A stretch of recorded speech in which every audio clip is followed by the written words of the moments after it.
rebellion of Lucifer against God is, without question, one of the most dramatic and impactful founding myths of the Western tradition. However, the popular version we've been told, a simple battle of good angels versus bad angels, obscures a theological anomaly, a paradox so profound that most studies on the subject avoid confronting it directly. Where exactly was the central figure of Jesus during the conflict? Why is the Son described in the texts as the creative agent of everything, including Lucifer himself, so conspicuously absent from the battlefield? This is not a trivial question. It is the elephant in the room of celestial cosmogony. The answer that the texts themselves provide, when analyzed closely, is more disturbing than silence. The narrative suggests that the apparent inaction of Jesus was not a power vacuum, nor weakness, and certainly not surprise. It was, by all accounts, a deliberate and calculated move. Forget the image of a God caught off guard by an unexpected insurrection. The inconvenient truth implicit in the structure of this story is that the position of Jesus on the throne as an observer was the central strategy. This analysis will dissect how this story's cosmogony positions Lucifer's rebellion not as a tragic accident or a flaw in the system of God, but as the essential first act of a divine master plan. An event not only foreseen but necessary, where the observer on the throne had an infinitely more crucial role than the warrior on the field. Prepare yourselves, because the facts as recorded in this mythic cosmogony not only answer where Jesus was but radically transform the understanding of why Lucifer was ever given the chance to fall. Topic 1. The creative agent and the premise of the word. To dissect this conflict, one must first understand the power structure described in the foundational texts. The cosmogony presented is clear. Before any world or galaxy, the figure of Jesus is positioned as the eternal Word, the executive agent through whom the supreme entity, God, manifests existence itself. Texts like John's are explicit in stating, "All things were made through him," establishing him as the cosmic architect. This premise is the key to everything.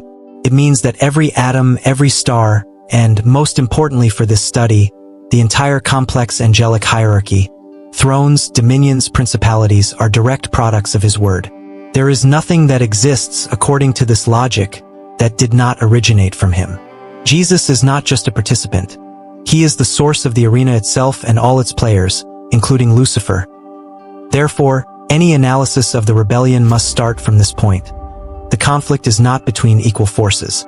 It is an event that occurs within creation, a disruption in the system that the architect himself designed. This makes the apparent passivity of Jesus during the conflict even more intriguing and central to understanding the greater purpose behind Lucifer's fall. Topic 2. The specific creation of Lucifer, the masterpiece within this vast angelic creation. The texts highlight one being as the singular masterpiece, Lucifer.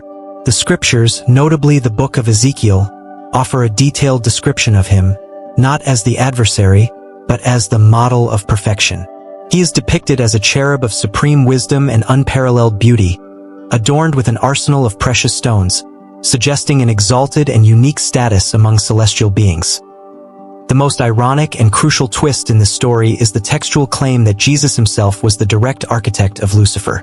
The Creator forms, with his own hands, the one who will become his greatest antagonist. This is not an accidental creation. It is a deliberate act of divine engineering, with every detail, wisdom, and beauty planned with divine perfection for a specific purpose, to cover the throne of God. This fact establishes a central paradox. If God is omniscient and Jesus is the executor, Lucifer's creation cannot have been a mistake. Lucifer's perfection was, itself, the prerequisite for the tragedy that would follow.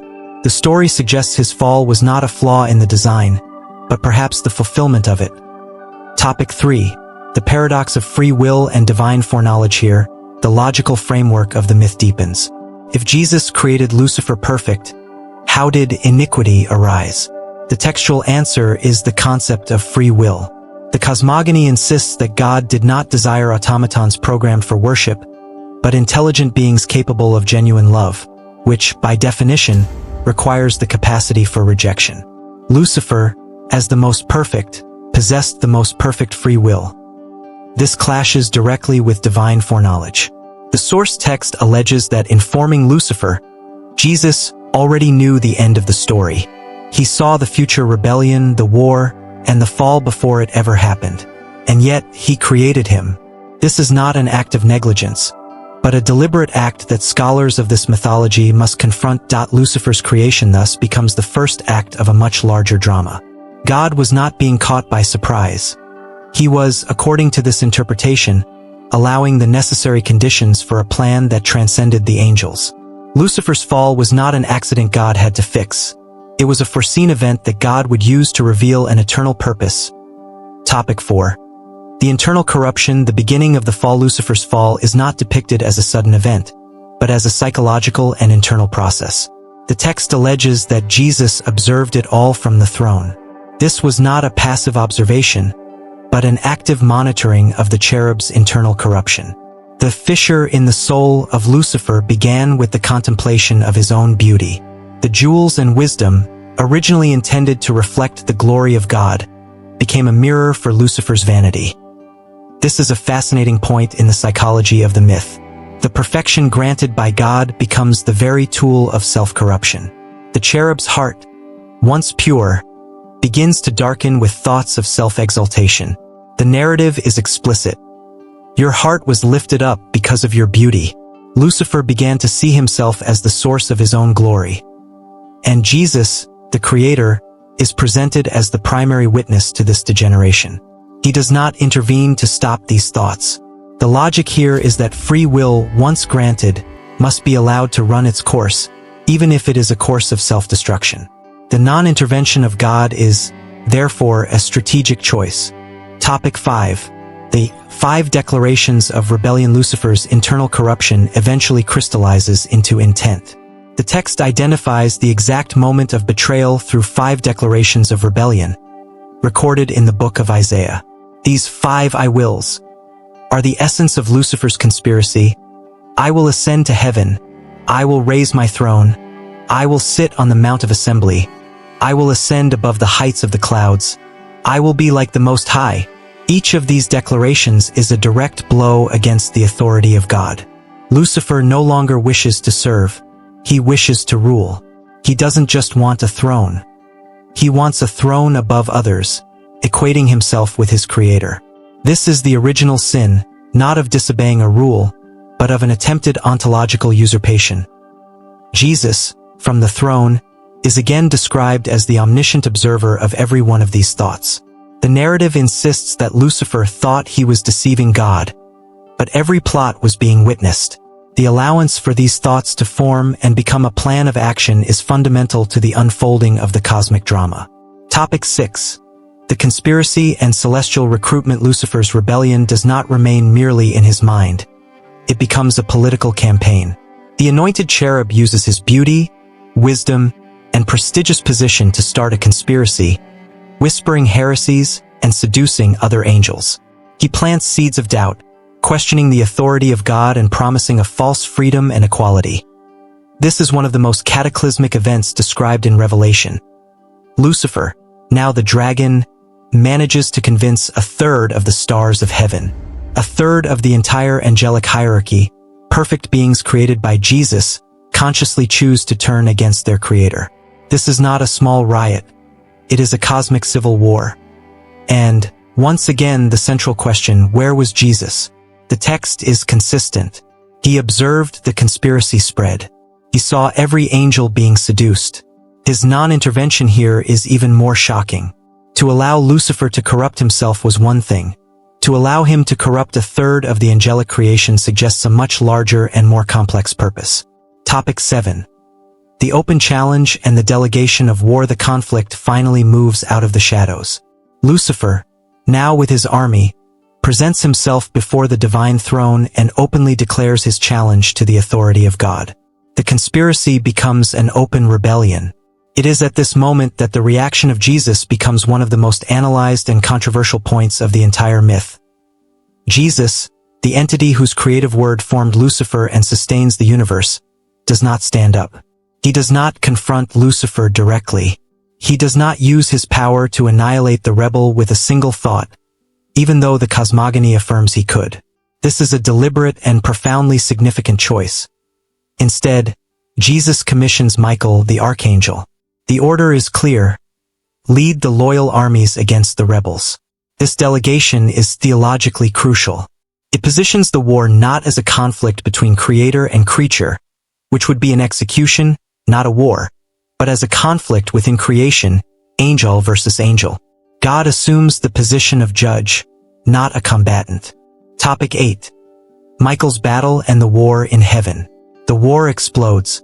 Revelation describes it in epic terms. And there was war in heaven. Michael and his angels fought against the dragon. This is the military confrontation that defines the myth. It is a battle of angelic strength, with swords of fire and legions clashing on an unimaginable scale, making the very fabric of heaven tremble. At this point, the narrative finally answers the initial question. Where was Jesus? He was exactly where he had always been, on the throne. But he was not a passive spectator or a besieged king. He was playing a role far more fundamental than any general could. While Michael fought on the battlefield, Jesus fought on a cosmic level. Michael's battle was against Lucifer. The battle of Jesus was against chaos. He was actively upholding all things by the word of his power. This is the great revelation of the story. Topic 9. The role of Jesus as the sustainer of the universe. This is perhaps the most complex concept in this entire mythology. While the celestial war raged, with a third of the angels in open rebellion, the physical universe, billions of galaxies, trillions of stars, planets in their orbits, continued to function in perfect harmony. The chaos in heaven did not translate to chaos in the cosmos. The textual explanation for this is the direct action of Jesus. His battle was to keep reality cohesive. He prevented Lucifer's rebellion from causing the collapse of creation itself. Every electron, every atom, every physical law remained intact because the power of Jesus sustained it, even as the spiritual conflict raged. This redefines the power of God in the story. It is not about brute military force, but about ontological control.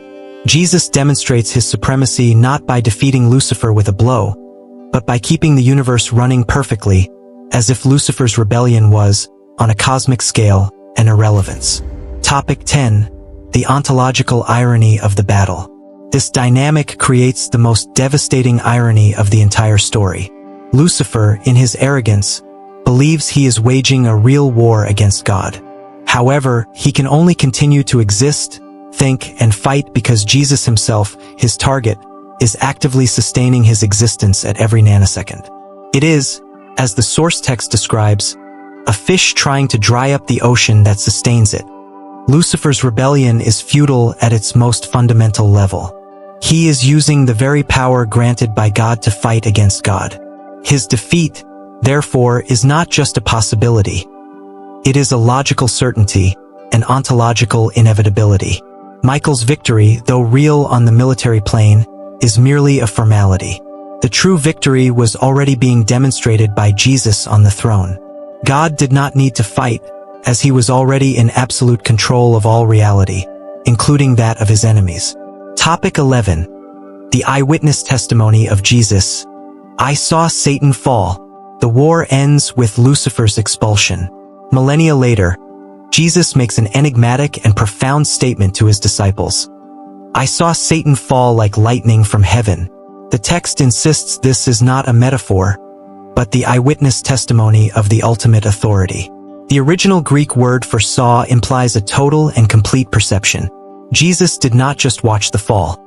He understood all its spiritual, prophetic, and legal implications. He saw pride turn into despair. He saw the exact moment the morning cherub became Satan, the adversary. His observation was not that of a spectator, but that of a judge and a key witness. This testimony is crucial. It establishes that Jesus was present, aware, and in control during the entire process. He needed to see the origin of sin to become, legally, within the myth's logic, the solution for it.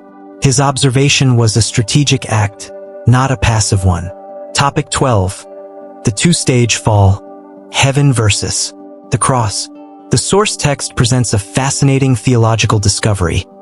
Lucifer's fall was not a single event, but the first of two. The expulsion from heaven by Michael was a military and geographical defeat. Lucifer was banished from the immediate presence of God, but, as other texts show, like Job, he still retained access to the heavenly court as the accuser. Therefore, Michael's victory was incomplete. Lucifer's true and final defeat would happen in another arena: Earth. The lightning Jesus saw in heaven was only a preview of the stone he himself would execute. Lucifer's rebellion would not be solved by angelic power, but by divine sacrifice. This redefines the role of Jesus. He did not fight in heaven because his battle was on the cross. Michael defeated Lucifer militarily. Jesus would defeat him legally, removing his power of accusation over humanity. The celestial war was merely the prelude. Topic 13. The judgment and sentence, the act of the judge. With the military conflict resolved, Jesus finally stands from the throne, but not to fight. He stands to act as the supreme judge. The authority to sentence the rebels belongs exclusively to him, as their creator. Only the one who knew Lucifer's nature could judge him with perfect justice. The sentence is revealed as permanent banishment. The text rejects the idea of annihilation, seen as too quick a mercy, or temporary imprisonment, which would imply rehabilitation. It is a total and final expulsion from the divine presence. This judgment is not depicted as an act of rage, but of cosmic necessity, a spiritual surgery to remove the cancer of sin and preserve the sanctity of the universe of God. In pronouncing this sentence, Jesus was already aware of its consequences. Banishing Lucifer would not eliminate evil. It would merely relocate it to a new battlefield, Earth. And the plan to deal with that was already in motion. Topic 14. The revelation of Plan A. The premeditated cross. Here, the story reaches its most audacious thesis. Lucifer's rebellion was not an accident that God had to fix. The text cites Revelation, the Lamb who was slain from the foundation of the world, to argue that the plan of redemption, the cross, was not a reaction to sin. On the contrary, sin was allowed in order to reveal the pre-existing plan of redemption. The cross, therefore, was not Plan B. It was Plan A. The war in heaven and the subsequent fall of man were events permitted by God to demonstrate the necessity of the solution he had already prepared. Jesus allowed Lucifer to tempt Adam, knowing that he himself would be the second Adam who would succeed. Lucifer's rebellion is recontextualized as a cosmic theater, an orchestrated demonstration to establish the difference between creator and creature, and to prepare the universe for the greatest revelation of the character of God that was yet to come. Topic 15. The final purpose. Evil permitted to reveal good. This cosmogony concludes with an all-encompassing final purpose. God does not just remove evil from the universe. He transforms it into an occasion to demonstrate an infinite good.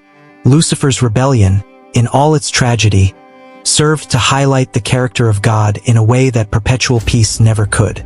Lucifer's pride served to highlight the humility of Jesus. The cherub's ambition to take the throne contrasted with the Creator's sacrifice to descend to the cross. Lucifer will be defeated, according to the myth, not because God is stronger, that was always obvious, but because God is more loving. Jesus remained on the throne during Lucifer's rebellion because he knew his true throne would be the cross. And from that cross, he would win a victory that no rebellion could challenge. The Creator allowed his most perfect creation to fall to demonstrate that his redemptive love is more powerful than any sin. A paradoxical and profound conclusion to this cosmic myth. Conclusion.